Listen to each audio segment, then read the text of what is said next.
wait. We're just going to get started. And I just wanted to welcome everybody on behalf of the Racial Justice Collaborative. So many times we judge things based on the present without considering the fact that some of that perspective came from the past. And this has been part of an ongoing series of events for the year. Who came before us, all of our ancestors, just send out vibes of love and appreciation. U.S. slavery itself, the production, the entrepreneurs in slavery, they created a lot of the accounting and operational systems that companies use today. And I won't go into those details, but all of that information is available. And here's, for example, an annual record of a planter. You see it says the planter's annual record of his Negroes. This is in 1850, and the value of the people at the time. We need to come to terms with the importance of this to really understand the magnitude of the theft and how whites, whether purposefully or not, continue to benefit fully from what was created. Next slide, please. But those of us who potentially are less empowered, those of us who have historically been less available to access those resources, certainly live out our lives with this tax around fearfulness about being able to access resources. And that's what I think lies at the heart, at least to some degree, lies at the heart of why we are unable to talk about white supremacy as white supremacy. It is because at the heart of it is this idea that we are all clamoring for resources. It is an immense amount of psychological, emotional work that needs to happen in order to get people, Black people and others and whites, to overcome that, to look that in the face. Information alone won't do. It's, again, that's not the issue, in my opinion, in my experience. I think that there's a lot of all of these are preparing us, and this has been part of an ongoing series of events for the year. But I also am part of the Racial Justice Collaborative because I do feel so strongly about Diane's call for dialogue, and that how much it's helped me personally, just talking about race and talking about my own whiteness and my place in race and privilege and all that, which has brought me to, yes, of course, I should pay reparations. America should pay reparations. It's these opportunities to learn together and grow together and sit in the fire together. And Frank is going to talk about this whole thing is to prepare us for the next conversation. So, I know that some people thought there was no fire. I'm sure some people thought there was a lot of fire. So again, it depends on where you're at, and all of these are preparing us, and this has been part of an ongoing series of events for the year. In the history of African peoples being enslaved in the United States, despite this going all the way to the pre-state history of just the 13 colonies, it exploded in value and exploded in wealth at a certain point. This point in the history of enslaved peoples in the United States would mark a vast change and ramping up of the people needed to work in terms of production of resources like cotton in order to maintain certain needs. Chattel slavery's legacy continues to influence American society, as evident in ongoing racial disparities in wealth, education, healthcare, criminal justice, and other aspects of life. The experience of slavery and resistance against it has profoundly shaped African American culture and identity. Again, families were torn apart because of this.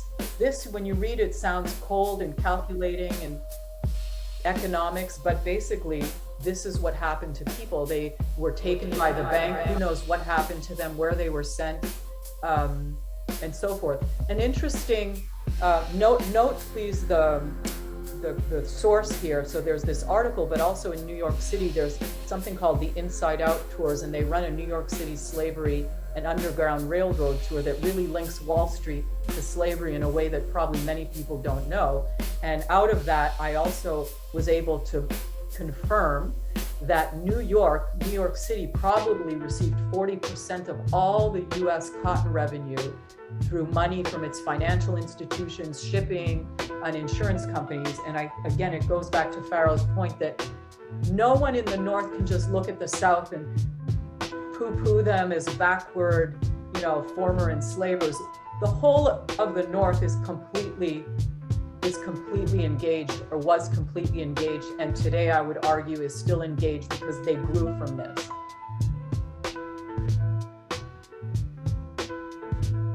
Spoke with a loud voice.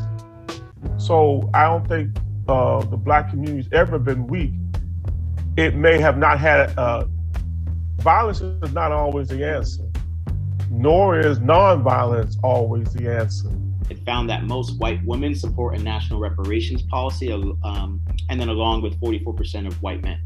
Then it found that 88% of Black voters and 60% of Latino voters would support reparations. And so this may come as a surprise to you, but I think it was all in the way that the question was phrased. So the question was phrased as reparations in the forms of investments into the Black community for affordable housing, healthcare and wellness, educational scholarships, loan forgiveness, and business development. And so support dropped when the question was just around cash payments. And so I think that's kind of the debate on like what reparations is and what it should be. I think that should be determined from those who were harmed. Conversation on sort of practicing the resilience. And I've also heard pushback on always looking at the systemic, but I like to address that by saying the systems are not without people. There's people functioning in the systems, and that's how the systems function. So when I say systemic, it means addressing the people that are in the systems and perpetuating the systems, that either create or sustain or maintain privilege, and that unprivilege and disadvantage others. Resilience. Let the power of this earth spot now just flow through your body. Class was kind of a base for racial divisions in Britain, but same results, 10% more wealth for white people than people of color in Britain. That was really interesting. But we also get mixed up on class in the United States. And then we got into a conversation about, the power dynamics that go into who controls media, who controls culture, and how that affects people who are trying to really represent the cultures that they're from, that they care about, and that are connected to their communities. And so this is just to show you how this panel idea came to be. And for myself, I work in arts and culture. And so I really believe in the power of music and any sort of cultural expression in really eliminating systemic barriers. But so I'm an active member of the Racial Justice Collaborative. I'm also a member of the Artist Collective Feminist Futurists. These are important topics. And the title of my talk is Black Artists Transport History to the Present. What you mean by a global sense? Yeah, when you look at hip hop around the world, according to the United Nations, hip hop is the fastest growing culture in the world. The resilience. Because you have people everywhere. There are people on the planet. People are expressing hip hop in their own way because it allows them their individual expression outside of any kind of system. You know what I'm saying? Resilience. Solo world need love and hope logos. We got power to make it jump like pogos. Black soldiers that were putting their lives on the line and fighting in combat against the enemies of the United States of America are returning to be brutalized and abused by the very same country that they had just devoted their lives to protect. Someone brought up a beautiful visual of there's a volcano and there's all this magma and this hot. but having it in a way where we can feel the heat without the explosion and the injury. Nobody wants to sit in the fire more than I do. But what we want is we want people to come to the fire and bring themselves and be able to stay. But it's giving people some resources. Everybody's in a different place. And so we're giving people the kind of resources that allows them to practice and then come to these sitting in the fire events and stay. Just a little trigger warning, if you're a white person, this workshop may well trigger your defensiveness, and it may already have. And if you're a Black or Indigenous or other person of color, it may trigger your frustration or despair or rage hearing. Malcolm said it best. Conflict is as American as apple pie. The war, the Revolutionary War, what was that? Conflict. The war between capital and labor, conflict. Just about conflict. In terms of, you talk about, I think 4th or 5th grade, you get American history. And you read the Articles of Confederation. It was about how do these rich folk run stuff and keep poor folk out of it. Conflict.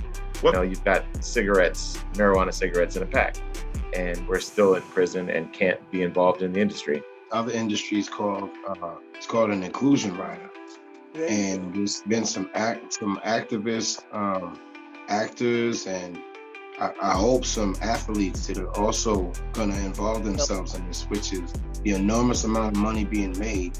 Some of it should be distributed back towards people who are being, I would say, unfairly disadvantaged. So, you help build an industry, they lock you up, they make it legal, and then who benefits? A bunch of rich white folks. Philip Morris and those guys swoop in, and you've got marijuana cigarettes in a pack. And specifically how we can get more Black and brown people to participate in that industry and legally benefit from it. Sounds like it's going to be some high concepts being discussed. The topic of scientific racism, and particularly psychiatry, is part of that schematic. And in my view, it's probably one of the most brutal and toxic forms of anti-Blackness, which is what Dr. Bembe is going to be discussing using a timeline from the 1700s through to the present. When you think of the term gaslighting, a lot of you may have heard that contemporary term. You're going to recognize gaslighting amongst many other things in the white psychiatrists and white psychiatry. The slavery and the subsequent, almost 200 years of economic and social brutality, the effect it had on descendants and the descendants today. But it also, we have to look at it again. What did it do? The wind in the back, the economic wind in the back of white people, white enslavers, their descendants, their businesses, and the growth of their businesses after emancipation. Redlining in the GI Bill is something that goes very, very closely together. So the term redlining comes from a common act on drawing maps, where you would put red lines around specific issues of, or around specific locations of danger. In this case, of course, referring to locations that were primarily occupied by Black citizens. So you would have these places be highlighted by red lines, where you would be able to avoid benefiting these locations in regards to housing opportunities that would be developed there, in regard to housing loans that could be offered to various locations there, et cetera, et cetera. And you would have areas that were primarily inhabited by white citizens be outlined in green, where all of these benefits and things, many of which are included under the benefits offered to veterans by the GI Bill, would be included in those green lines. So to this day, the term redlining, it pertains to that spirit, pertains to that aspect of highlighting and singling out areas of Black communities and separating them from benefits.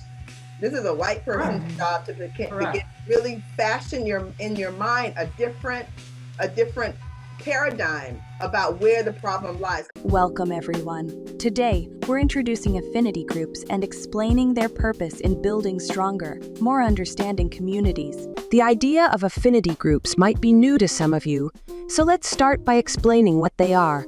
Affinity groups are spaces where people who share a common racial or ethnic background can come together to discuss their unique experiences and concerns.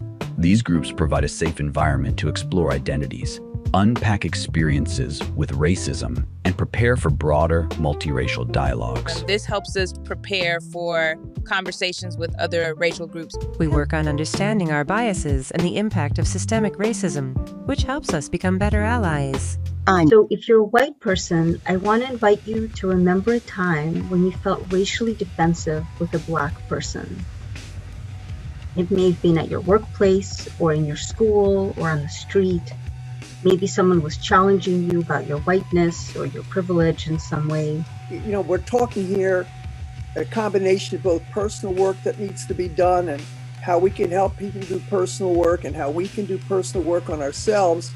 But there's also the larger power question. How do I maneuver myself through this maze? Many topics, many ways to drop it. Many topics, many ways to drop it.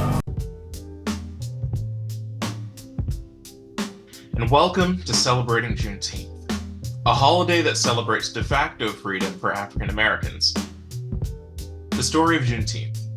Juneteenth was initially celebrated by newly freed Black church communities in Texas in 1866. However, it would quickly spread across other similar communities in other southern states. So we hope that you will come out and bring some of your newfound skills and sit with us, because there will be definitely some fire then. Just take a breath in and be grateful for the breath you're taking in. Inhale. And then just exhale. And just be aware of that life-giving breath. Bring a golden light into that heart space and feel love. Love. Just love.